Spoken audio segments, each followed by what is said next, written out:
When Thomas and Friends was localized for North American audiences, a few changes were made in the process. Trucks became cars, and guards became conductors, among other things like the titles of episodes. However, sometimes the original British terms would slip through the cracks. But the troublesome trucks were being naughty. The last door banged, the guard showed his green lamp. Despite these few and far between mistakes, there was one localization change made that was top priority. I am of course talking about Sir Topham Hatt's nickname. In the UK dub of the show, this is how he was introduced. The man in charge of all the engines on Sodor.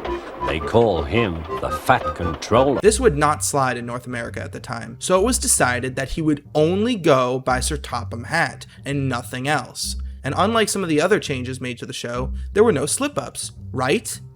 Well, let's just say at some point it got overlooked. Multiple times, actually.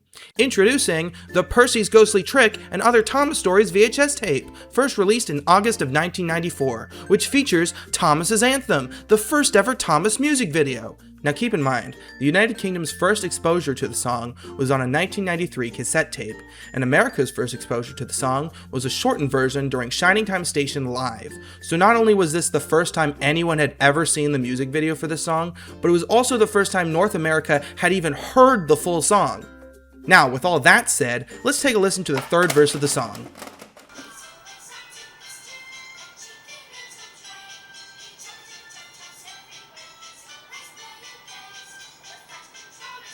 What? You heard that right. Whoever was in charge of localizing Thomas and Friends for the US completely overlooked that this song says the Fat Controller in it. And this wasn't even the only time this happened. So why did this happen? Well, I have a few theories, but the most plausible one in my opinion is that Mike and Jr. did not care. And honestly, I gotta respect that, because if it ain't broke, don't fix it. But this whole thing still baffles me regardless. I remember watching Sing Along and Stories as a kid and being really confused.